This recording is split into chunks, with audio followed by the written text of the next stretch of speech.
one in the back. Is this a mouse? No, you can pick it up. It's a clicker. So it'll Okay. click your thing so you can, And does it go backwards? oh, it should.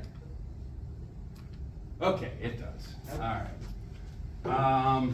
Okay, so as many of you probably remember, I went on a big rant about the Cask of Amontillado, but I didn't finish, and I'm really glad that I get to. Does everybody remember the Cask of Amontillado? Because it's been over a month and a half. I hope that you at least remember the version that you all read, but also remember if the things that I'm talking about don't sound so familiar, it's probably because what we were tragically linked to in our assignment was an abridged version of the Cask of Amontillado and not the actual original text by Edgar Allan Poe. So if some of the stuff I'm saying doesn't make sense, you may have read a link that I really wish had not been given to us. The goal here is to talk about Shakespearean allusions in the Cask of Amontillado to reveal the true meaning of the story as a quite grand allegory, particularly allusions to Hamlet and Romeo and Juliet. And first, a quote. This is not from Shakespeare or from Poe. The bad end unhappily, the good unluckily, that is what tragedy means. This is from Rosencrantz and Guildenstern Are Dead by Tom Stoppard, and this is one of my favorite things of all time, and it is a reimagining of the story of Hamlet from the perspective of two very minor characters. However, it captures the spirit of Hamlet very, very well. Keep this quote in mind. Okay, before I go further, just to dissuade you guys of any notion that all of this is some imagined nonsense in Taylor's mind, because Taylor likes Poe and Taylor likes Shakespeare, I want you to know that Poe liked Shakespeare. Poe knew Shakespeare, as pretty much any author since Shakespeare certainly knew Shakespeare. But he didn't just know Shakespeare, he loved Shakespeare. And in this paper by Burton R. Pollan, you can see that he says, Poe has clearly manifested his appreciative interest in Shakespeare's blah, blah, blah, and he has done so in a half-dozen discussions, over 200 allusions, quotations, analogues, and indirect references in poems, tales, essays, and letters. He cites 28 of the plays. I believe there are only 32 Shakespeare plays, so that's almost all of them. One of them, Hamlet, more often than any other, 69 times. Nice. In general, Poe lauds Shakespeare as the best English writer of all ages and the greatest playwright of all time. Poe loved Shakespeare. He loved Shakespeare so much that he wrote this incredibly cryptic poem called Enigma, in which every line of this poem, this entire poem is a riddle, in which each line or pair of lines refers to a famous author. And when discerning the riddle of every line and taking the letters of the names of said authors, you find that this is the most egregious acrostic poem of all time, spelling out the name Shakespeare. You can see on the right the different authors he refers to in the different lines, and you see Spenser S, Homer H, Aristotle A, so on and so forth, spelling out Shakespeare with the conclusion, these names, when rightly read, a name known, which gathers all their glories in its own. He is literally saying Shakespeare is better than all of these other incredibly famous authors. He's the best synthesis of all of them. He loved Shakespeare.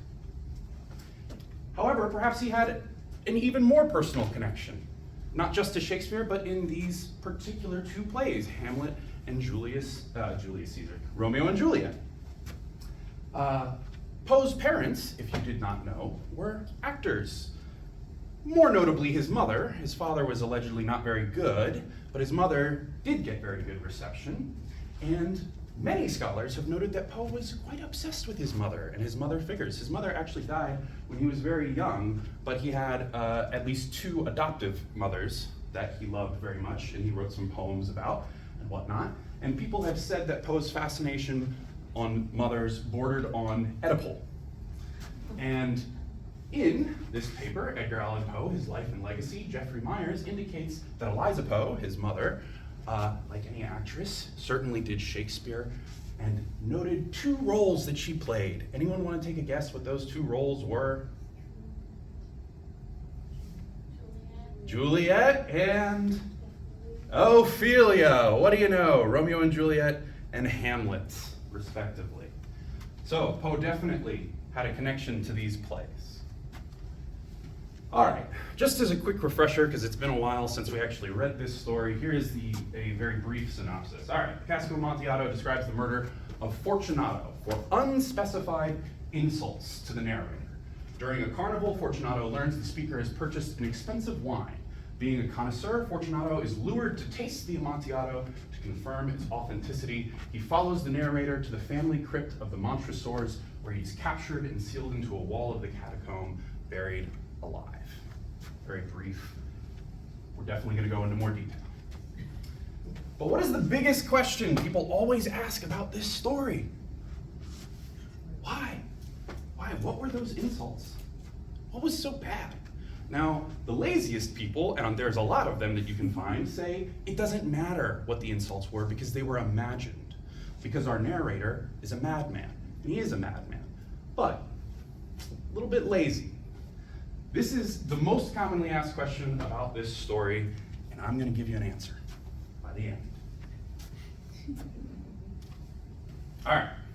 This is basically what I talked about last time when we talked about this, and I didn't get much past it, which is just analyzing the names. What is in a name? What's in a name? Does anybody recognize that? It's from Romeo and Juliet. What's in a name?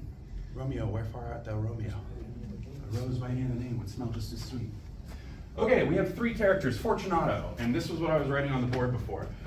What's in Fortunato? Well, pretty obviously, fortune. Fortune can mean a few things. Wealth, he is a wealthy man, but I think that means the least here. Luck or fate. And I will certainly show you how the use of the word fortune in Shakespeare is directly tied to fate and destiny. Montresor. Montresor in Italian means my treasure. And then we have Lucrece. Lucrece, not Lucrece, and not Lucchesi either. You'll see the original publication had this R here, although it was printed many times without the R. The R matters. What's in this name? Well, Lu for lunar or lunacy, lunatic, like a madman. And crese literally sounds like crazy. Crese. And again, if you think that Taylor only imagines this interpretation, let me dissuade you of that notion by proving to you from Poe's own mouth how detailed he considered the very aesthetic nature of the words that he chose. In this paper, The Philosophy of Composition, he chose as an example The Raven, maybe his most famous work, to explain how he writes. And on writing The Raven, he said that the work proceeded step by step to its completion with the precision and rigid consequence of a mathematical problem. A lot of people talk about poetry that way. And on the selection specifically of the word nevermore, which I hope you guys have read this poem at least once, he says nevermore at the end of pretty much every stanza. How did he come to this word? Well, he decided he needed one word as his refrain, and what would the character of the word be? Having made up my mind about a refrain, yada yada, into stanzas, the refrain forming the close, that such a close to have force must be sonorous and susceptible of protracted emphasis, admitted no doubt. And these considerations inevitably led me to the long O as the most sonorous vowel in connection with R as the most producible consonant. After figuring that out, he pretty much I ended the quote, but he says the first word that came to his mind, by necessity, was nevermore, right? And by the way, a long O sound with an R. He's basically saying here that this is the best kind of word in the English language, in his opinion. This is the best word, a word that combines an R with a long O. And not only does he use that nevermore, he was very fond of rhyming power and hour. He said those all the time in various poems. And does that not sound like perhaps Romeo? All right, now just quick, without even needing quotes, let's just examine some really obvious similarities between the Cask of Amontillado and First Hamlet. All right, what is the Cask of Amontillado about? It's definitely a revenge story. Definitely deals with madness, and it is a very famous and commonly cited example of an unreliable narrator. What famous work combines these three themes? Revenge, madness, and an unreliable narrator? Hamlet. Perhaps the ultimate story of revenge, madness-driven revenge. Do we know the story of Hamlet? Yes? Does anyone need a brief synopsis? That's a serious question. Yes, okay, all right. At the beginning of the play of Hamlet, a ghost appears, which in time Hamlet speaks to before the end of the first act, and the ghost comes to him and says, "I am your recently deceased father, the king." And he says, "While everyone is deceived and believes that I died from being bit by a serpent, which we'll come to later, it's a lie. I was murdered. I was murdered by my brother, your uncle, who now holds my throne and has married my wife, your mother, and you must avenge me." And from the moment of this ghost's appearance, Hamlet is quite mad and driven only to revenge. "Let my thoughts be bloody or not at all." Now, let's talk about the setting. And this time we have a lot of similarities to Romeo and Juliet. The Cask of Amontillado, where does it take place? In Italy. Where does it begin? It begins in a masked carnival celebration. Where does it end? In the catacombs of the Montresor family. How about Romeo and Juliet? Does that take place in Italy? Sure does, in Verona. Where does it begin? Where do Romeo and Juliet meet? Well, at a masquerade ball at the Capulet Manor. And where does it end? In the crypts of the Capulets. Okay? Don't even need specific examples. These are broad strokes. All right, now let's get into the story. The very beginning. From the first sentence of the story, Poe tells you, I'm going to talk about Shakespeare. The first sentence of the story is, "The 1,000 injuries of Fortunato I had borne as best I could, but when he ventured upon insult, I vowed revenge." And this line is what started me on this entire path, because I heard the thousand, and it sounded kind of familiar, right? And that's because it is a direct reference to the most famous piece of Shakespeare writing of all time. Does anyone want to guess what that is? Whatever you think of first is probably the right answer, because it's the most famous piece of Shakespeare writing of all time. I'm talking about a specific section, a speech, the most famous monologue in all of Shakespeare.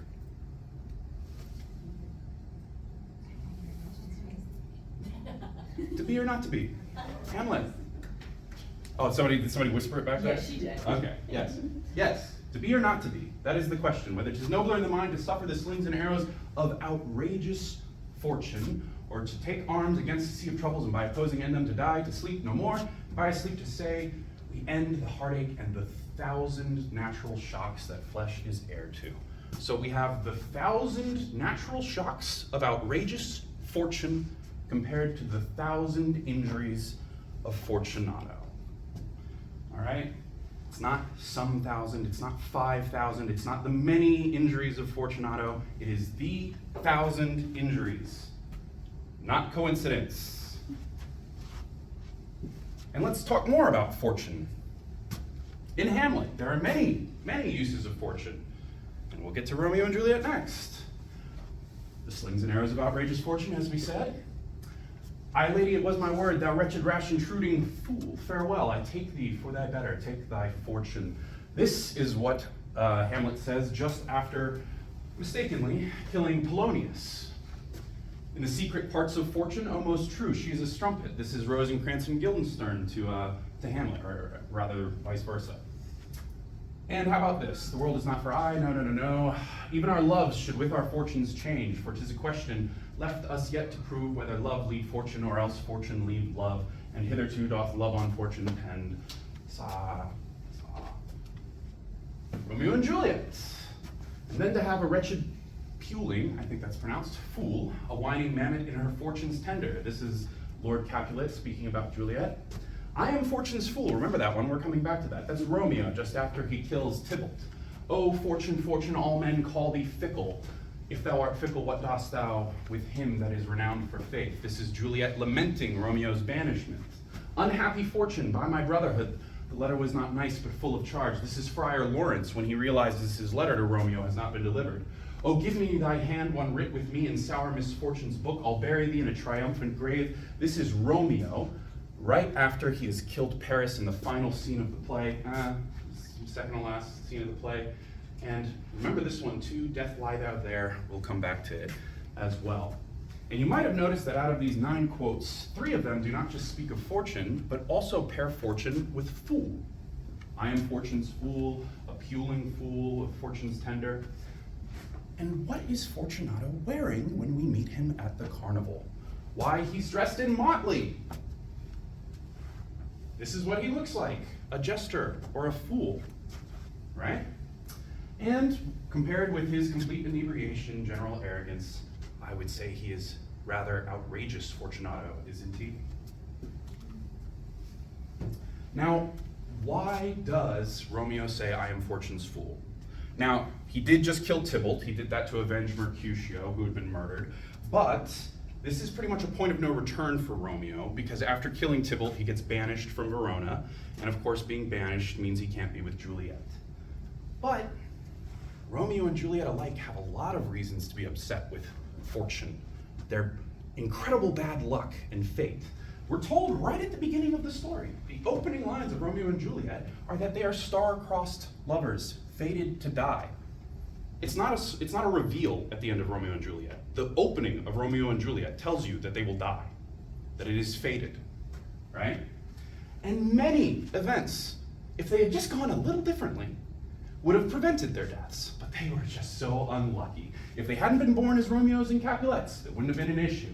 If Tybalt hadn't killed Mercutio, no issue. If Juliet had not been engaged to Paris, no issue. Friar Lawrence's letter, which informed him of the big plan with this fake poison and the fake out death of Juliet, that letter never made it to Romeo, so he didn't know about the plan, which is why he kills himself. If Romeo had arrived to that crypt just a little bit later, when Juliet awoke a few minutes after he killed himself, if Juliet had awoken a little sooner, if Friar Lawrence had made it to the crypt to explain to Romeo a little bit sooner, by a matter of minutes does this tragedy be born. All right, let's get back to the story and go a little further. They meet at the carnival, and what's the first thing that happens? Well, the narrator says, I have this wine. He had a weak point, this Fortunato. He prided himself on his connoisseurship in wine. In this respect, I did not differ from him materially. I was skillful in the Italian vintages myself and bought largely whenever I could. And of course he says, I have this cask of Amontillado, but I'm not sure if it's authentic. I'm not sure if it's real Amontillado. So Fortunato, don't let me trouble you. I'm gonna go to Lucrece and I'm gonna ask him if it's really Amontillado. But of course Fortunato is like, Lucrece, you cannot tell Amontillado from sherry.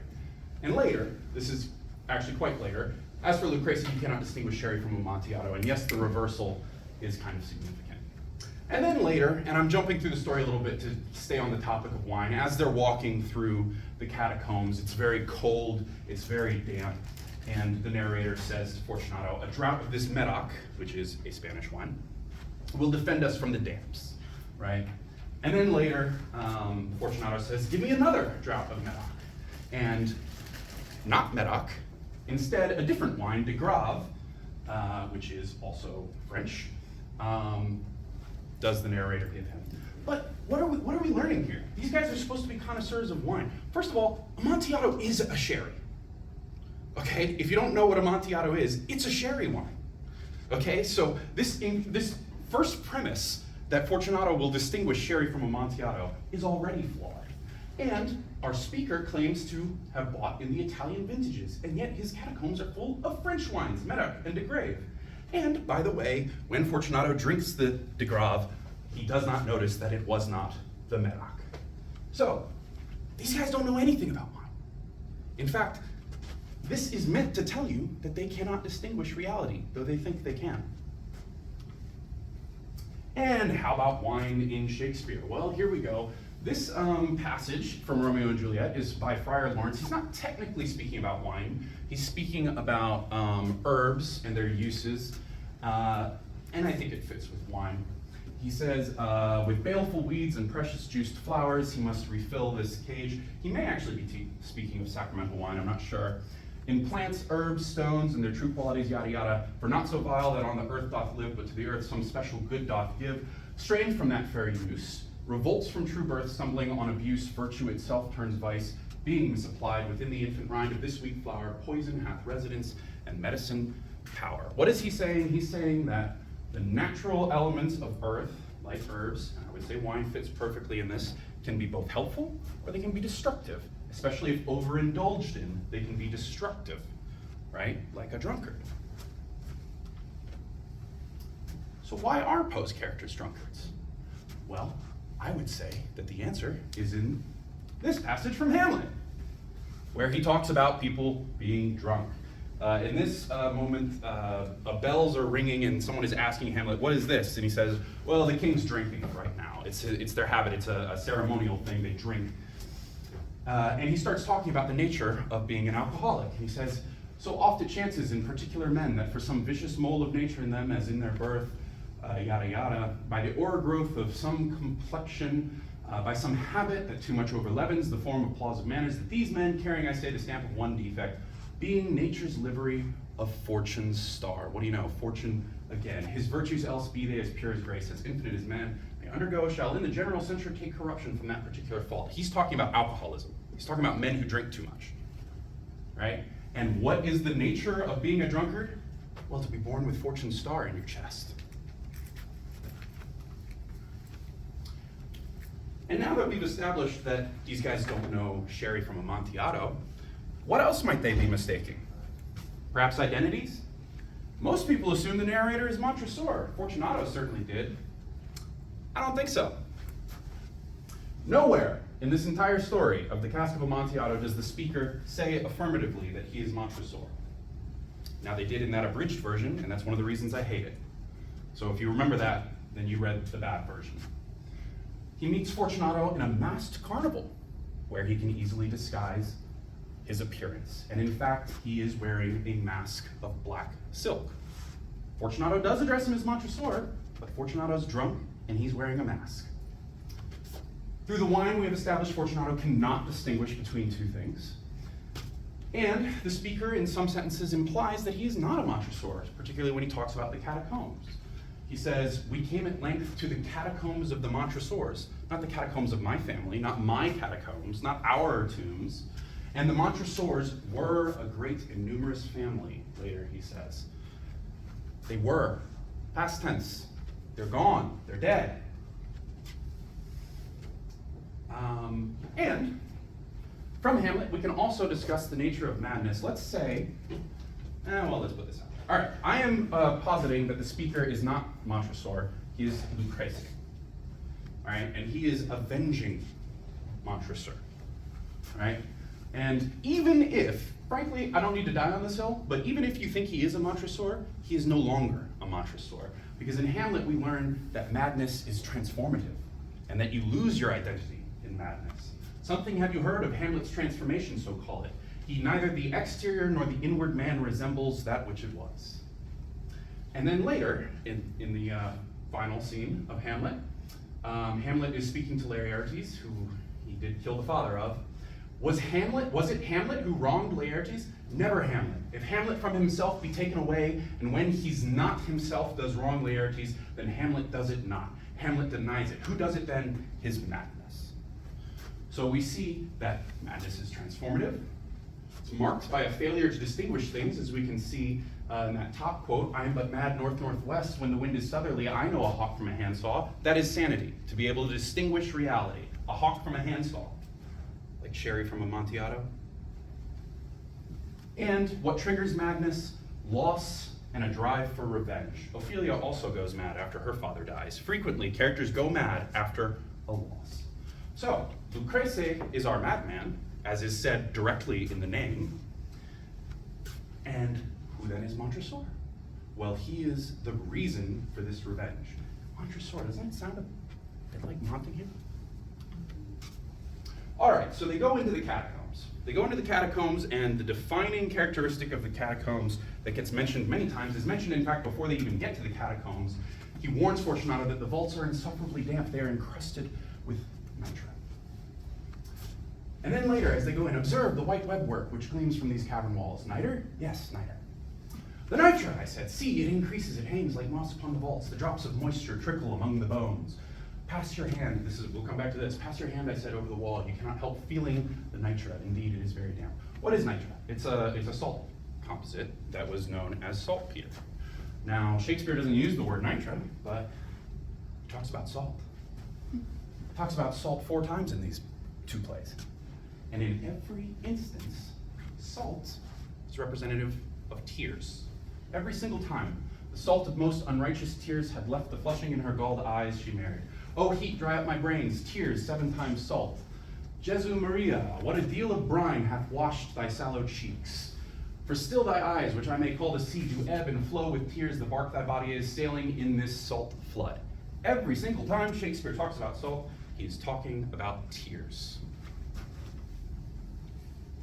So they go a little farther, and there's a little exchange where Fortunato mildly compliments the Montresor catacombs.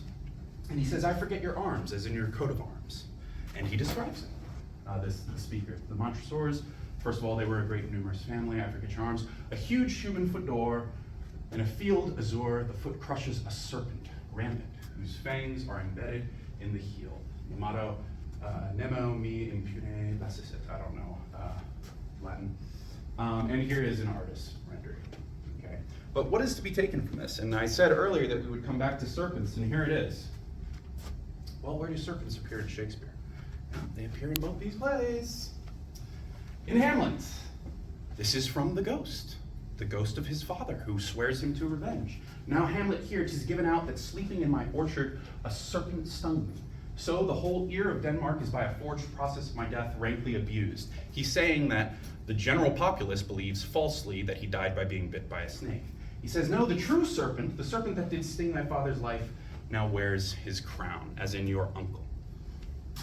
In Romeo and Juliet, when Juliet is been betrothed to Paris and she's lamenting the idea that she may not get to be with Romeo, we have a passage, and this is a really good one. Oh, bid me leap rather than marry Paris, from off the battlements of any tower, or walk in thievish ways, or bid me lurk where serpents are. Chain me with roaring bears, or hide me nightly in a charnel house, overcovered quite with dead men's rattling bones, with reeky shanks and yellow chapless skulls, or bid me go into a new-made grave and hide me with a dead man in his shroud. Doesn't this sound a bit like the end of the Cask of Amontillado? Do we not chain Fortunato and then wall him up and then put dead man's bones against the wall? All right, then we get to the next little exchange, which is regarding the Masons. You have this little conversation where Fortunato, I'm not clear exactly what he does, but he tosses the bottle in some way, and he does this grotesque movement, and he says, oh, Montresor, you don't understand? He goes, no, what are you doing? He goes, oh, well, you must not be one of the Brotherhood, and he's talking about the Masons, right? Because he's doing some secret signal of the Masons. He says, so you're not of the Masons? He says, no, I am. He says, you no way. You couldn't possibly be a Mason, right? And very funnily, he then pulls a trowel out of his roquelaire, which is very funny, but this whole exchange, this topic of Freemasonry, is a general reference to Shakespeare, because many believe that Shakespeare was one of the first Freemasons. Is this agreed on as a matter of fact? No, but plenty of people have talked about it. Shakespeare died in 1616. The open practice of Freemasonry did not begin until 1717. However, in 1929, the foundation stone of the Shakespeare Memorial Theatre at Stratford-upon-Avon was laid with full Masonic ritual by Lord Amphill. Over 600 registered Freemasons were in attendance. In 1933, Alfred Dodd wrote Shakespeare, creator of Freemasonry, and he talked about Masonic imagery in The Tempest and Love's Labor Lost. In 1997, Peter Dawkins wrote Shakespeare and Freemasonry. In 2008, Was Shakespeare a Freemason? Masonic Symbolism in Macbeth by Robert Guffey, who was, in fact, a Mason. Suffice to say that while not all agree, Freemasons think that Shakespeare was a Freemason. Okay, now we're getting towards the end. All right, we come to the final crypt, and here it is. Here's how it's described in the Cask of Amontillado. At the most remote end of the crypt, there appeared another less spacious. Its walls had been lined with human remains, piled to the vault overhead in the fashion of the great catacombs of Paris. 3 sides of this interior crypt were still ornamented in this manner. From the 4th side, the bones had been thrown down and lay promiscuously upon the earth, forming at one point a mound of some size. Well, as I already talked about, the climax of Both this and Romeo and Juliet occur in catacombs. These walls are in the style of Paris. Interesting. Juliet was engaged to a man named Paris. And why on earth are we told about the 4 walls? Doesn't every room have 4 walls? So why would Poe mention it? Well, maybe because there are 4 dead in this crypt at the end of Romeo and Juliet. Romeo, Juliet, Tybalt, and Paris. All dead. And doesn't this seem a little odd? Bones in a pile, they lay there promiscuously? It's an odd way to describe a pile of bones. Unless they were the bones of lovers, like Romeo and Juliet. After sealing Fortunato into this crypt, he's now chained him. He's basically won at this point. He says, "Pass your hand," I said, "over the wall. You cannot help feeling the nitra." We're back to the nitra. "Indeed, it is very damp. Once more, let me implore you to return. No, then I must positively leave you." And after some more exchange, crying out from the darkness, Fortunato says, "For the love of God, Montresor."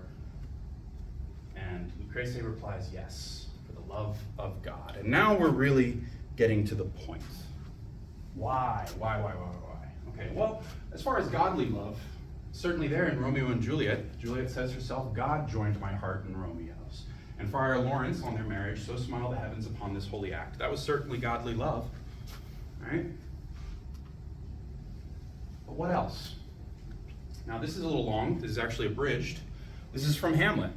This is the speech that Hamlet requests the players. Everybody remembers the famous play within a play, right? So actors come in Hamlet, and he asks them to speak this speech.